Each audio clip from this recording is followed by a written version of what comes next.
اس پر ایک عقلی دلیل آپ ملاحظہ فرمائیں۔ دیکھیں ایک موبائل ہے، بظاہر وہ ایک چھوٹی سی ڈیوائس ہے جس کو ہم چارج کرتے ہیں، کالز کرتے ہیں، لیکن حقیقت میں اس کے اندر دنیا کے کونے کونے کی تصویر مل جاتی ہے۔ اس کے اندر آپ کتابیں رکھ سکتے ہیں، اس کے اندر آپ ویڈیوز ریکارڈ کر سکتے ہیں۔ بظاہر تو ایک چھوٹی سی ڈیوائس ہے جس کو ہم ہاتھ میں پکڑ کر چل سکتے ہیں، جیب میں ڈال سکتے ہیں، لیکن حقیقت میں اس کے اندر بہت بڑا ذخیرہ ہے، پوری دنیا کی تصویر موجود ہے۔ تو ایک ایسا شخص جو موبائل چلانے کی مہارت نہیں رکھتا، اگر اس سے کہا جائے کہ اس کے اندر پوری دنیا ہے، وہ شخص کہے گا پاگل ہو گیا ہے، ہوش کے ناخن لے، عقل کے ناخن لے۔ وہ شخص انکار کر دے گا کیونکہ وہ موبائل کی حقیقت کو ہی نہیں جانتا۔ لیکن ایک جاننے والا شخص، موبائل ڈیوائس کا یوز جاننے والا شخص، جب آپ اس کے سامنے ایسی بات کرو گے تو وہ اس چیز کا اقرار کر لے گا۔ ایسے ہی قرآن مجید کے اندر تمام علوم کا علم موجود ہے، لیکن قرآن کو نہ جاننے والا جب اس کے سامنے اس طرح کی بات کی جائے کہ قرآن کے اندر تمام علوم کا علم موجود ہے تو وہ انکار کر دے گا۔ وہ کہے گا ایسا تو نہیں ہو سکتا۔ لیکن اگر ایسا شخص ہے جو قرآن کے علوم کو جانتا ہے، قرآن کے رموز کو جانتا ہے، تو وہ مان لے گا بھائی واقعی قرآن کے اندر ہر طرح کا علم موجود ہے۔ تو اس لیے ہم اکثر کہتے ہیں کہ قرآن کا علم حاصل کرنے کے لیے اولیاء اللہ کی بارگاہ میں حاضر ہو جایا کرو۔ تو میں عرض کر رہا تھا کہ قرآن کے اندر تمام علوم کا علم موجود ہے۔ اب مزید آگے چلتے ہیں کہ قرآن کس پر نازل ہوا؟ حضور اکرم صلی اللہ علیہ وسلم پر نازل ہوا۔ اللہ تعالیٰ نے اسی قرآن کے اندر ارشاد فرمایا لو انزلنا هذا القرآن على جبل لرأيته خاشعا متصدعا من خشیۃ اللہ۔ اگر ہم قرآن مجید کو پہاڑوں پر نازل کرتے تو یہ پہاڑ قرآن کے جلال کو برداشت نہ کر پاتے، تباہ و برباد ہو جاتے۔ اب سوال یہ ہے کہ اگر یہی قرآن پہاڑوں پر نازل کیا جاتا تو پہاڑ تباہ و برباد ہو جاتا، کیا وجہ ہے؟ حافظ نے اپنے دل میں قرآن کو محفوظ رکھا ہوا ہے، چھوٹا سا بچہ ہے وہ بھی پورے قرآن کو اپنے سینے میں محفوظ کر لیتا ہے۔ وہ قرآن جو پہاڑوں پر اترتا تو پہاڑ ریزہ ریزہ ہو جاتے، لیکن انسان کا دل کیسے اس کو محفوظ رکھے ہوئے ہے؟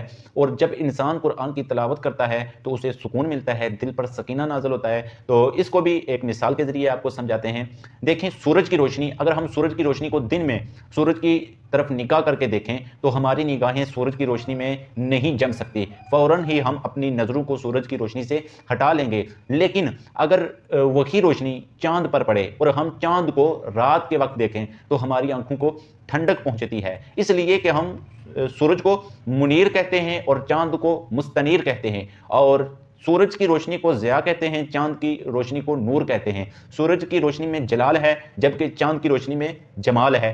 جب سورج کی جلال والی روشنی چاند کے جمال والے سینے پہ پڑتی ہے تو ہم اس چاند کو دیکھتے ہیں، اور وہی روشنی اگر براہ راست ہماری آنکھوں پر پڑتی ہے تو ہمیں تکلیف محسوس ہوتی ہے، لیکن جب چاند کے وسیلے سے ہم اس روشنی کو دیکھتے ہیں تو ٹھنڈک محسوس ہوتی ہے۔ تو اللہ کا کلام، یہ مثال پیش کی میں نے، اب اسی کو ہم اپلائی کرتے ہیں کہ اللہ کا کلام جلالی ہے، میرے آقا کا سینہ جمالی ہے۔ اللہ کا جلالی کلام جب آقا کے سینے پہ آتا ہے، جمال والے سینے پہ، حافظ قرآن سینہ مصطفیٰ کے وسیلے سے جب اس قرآن کو حاصل کرتا ہے تو اسی وجہ سے جب حافظ قرآن تلاوت کرتا ہے تو اس کو ٹھنڈک اور راحت اطمینان پہنچتا ہے کہ حضور اکرم صلی اللہ علیہ وسلم کے وسیلے سے قرآن مجید کی جب تلاوت کی جاتی ہے۔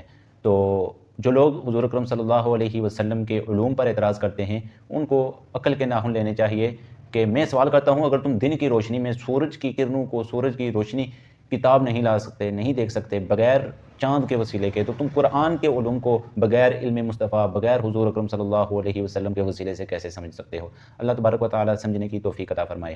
اب امام راضی رحمۃ اللہ علیہ نے الکوثر پر مزید کلام کیا اور فرماتے ہیں کہ یہ کوثر فعل کے وزن پر مبالغہ کا صیغہ ہے، یعنی ایک ہوتا ہے قلیل، قلیل کے بعد کثیر، کثیر کے بعد اکثر کا مقام آتا ہے، اکثر کے بعد کوثر، اور کوثر کے بعد الکوثر۔ تو اللہ تبارک و تعالیٰ نے فرمایا کہ اے حبیب ہم نے آپ کو الکوثر عطا فرمایا۔ تو اب الکوثر تو بہت بعد کی بات ہے، پہلے ہم قلیل پر گفتگو کرتے ہیں کہ اللہ کا قلیل کیا ہوتا ہے۔ اللہ تعالیٰ نے قرآن میں ارشاد فرمایا کل متاع الدنیا قلیل، اے حبیب فرما دیجئے کہ اس دنیا میں جو کچھ ہے وہ قلیل ہے، اس ساری دنیا کے اندر جو کچھ ہے وہ اللہ کے نزدیک قلیل ہے۔ مفسرین کرام فرماتے ہیں کہ جب دنیا آخرت کی ضد میں ہو تو اس وقت اس دنیا سے مراد فقط یہ جہان نہیں بلکہ تمام جہان مراد ہوتے ہیں۔ تو اللہ تبارک و تعالیٰ نے ان تمام جہانوں کو قلیل کہہ کر یہ فرمایا کہ یہ دنیا کا مال جو ہے قلیل ہے۔ اب ان لوگوں کو ہوش کے ناخن لینے چاہیے کہ جو کہتے ہیں کہ ہم جانتے ہیں کہ اللہ تبارک و تعالیٰ نے حضور کرم صلی اللہ علیہ وسلم کو کتنا علم عطا فرمایا، کتنا علم عطا نہیں فرمایا، فلاں اعتبار سے نور ہوں گے، فلاں اعتبار سے نور نہیں ہوں گے، فلاں اعتبار سے علم دیا، فلاں اعتبار سے علم نہیں دیا۔ اپنی انگلیوں پہ علم مصطفیٰ کو شمار کرنے والوں سے میں پوچھنا چاہوں گا کیا تم اللہ کے قلیل کو گن سکتے ہو؟ کہ اللہ کے قلیل کو شمار کر سکتے ہو؟ اللہ نے ارشاد فرمایا قل متاع الدنیا قلیل، اے حبیب فرما دیجئے کہ دنیا میں جو کچھ ہے یہ اللہ کے نزدیک قلیل ہے۔ کیا تم دنیا کی اشیاء کو شمار کر سکتے ہو؟ دنیا تو بہت بڑی ہے۔ میں کہتا ہوں کیا تم اپنے گھر کی اشیاء کو شمار کر سکتے ہو؟ کیا تم گھر کے ذرات کو، گھر کے فرنیچر کو، گھر کے سامان کو، گھر کی مٹی کو، گھر کی اینٹوں کو کیا تم شمار کر سکتے ہو کہ تمہارے گھر میں چیونٹیاں کتنی ہیں، تمہارے گھر میں مکھیاں کتنی ہیں، گندم کتنا ہے، آٹا کتنا ہے، فروٹس کتنے ہیں، تمہارے گھر میں کیا کیا چیزیں پڑی ہیں؟ کیا تم اپنے گھر کی ہر چیز کو شمار کر سکتے ہو؟ کہا جائے گا ناممکن ہے، شمار نہیں کیا جا سکتا، امپوسیبل ہے۔ اگر کوئی اپنے گھر کی اشیاء کو شمار نہیں کر سکتا تو کیا پورے ملک پاکستان کی اشیاء کو شمار کر سکتا ہے؟ کیا وہ پورے بر صغیر کی اشیاء کو شمار کر سکتا ہے؟ کیا وہ پوری دنیا کی اشیاء کو شمار کر سکتا ہے؟ کیا وہ پوری کائنات کی اشیاء کو شمار کر سکتا ہے؟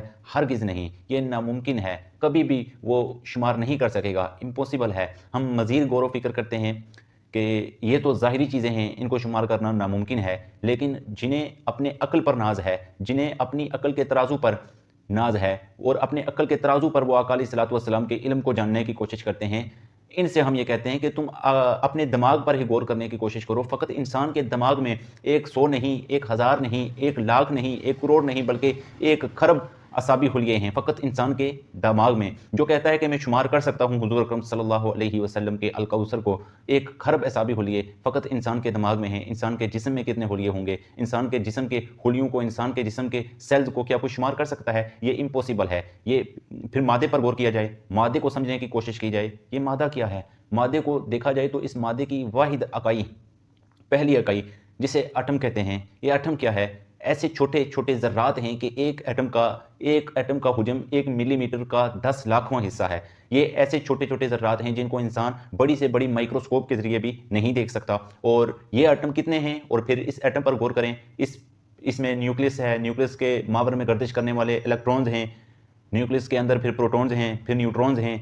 میں نے کہا میرے اللہ، میں تو تیری ظاہری مخلوق کو شمار نہیں کر سکتا تھا، تیری مخلوق کے اندر تیری قدرت کے کیسے کیسے مظاہر اور کرشمے نظر آتے ہیں۔ تو اللہ تبارک و تعالیٰ ارشاد فرماتا ہے وَإِن تَعُدُّوا نِعْمَتَ اللَّهِ لَا تُحْصُوهَا، اگر تم اللہ کی نعمتوں کو شمار کرنا چاہو، اگر تم اللہ کی نعمتوں کو گننا چاہو تو لا تحصوها، تم ہرگز شمار نہیں کر سکتے، یہ ناممکنات میں سے ہے۔ تو یہ کیا ہے جو ہم شمار نہیں کر سکتے؟ فرمایا قل متاع الدنیا قلیل، حبیب فرما دیجئے کہ یہ دنیا کا مال و متاع قلیل ہے، دنیا کے اندر جو کچھ بھی ہے یہ قلیل ہے۔ اب اللہ کا قلیل اتنا ہے کہ کوئی بھی انسان اس کو شمار نہیں کر سکتا۔ تو میں کہتا ہوں کہ تم اللہ کے قلیل کو شمار نہیں کر سکتے تو کیا تم اللہ کے کثیر کو شمار کر سکتے ہو؟ اگر کثیر کو شمار نہیں کر سکتے تو کیا تم اللہ کے اکثر کو شمار کر سکتے ہو؟ اگر اکثر کو شمار نہیں کر سکتے تو کیا تم اللہ کے کوثر کو شمار کر سکتے ہو؟ اگر کوثر کو شمار نہیں کر سکتے تو کیا تم حضور اکرم صلی اللہ علیہ وسلم کے الکوثر کو شمار کر سکتے ہو؟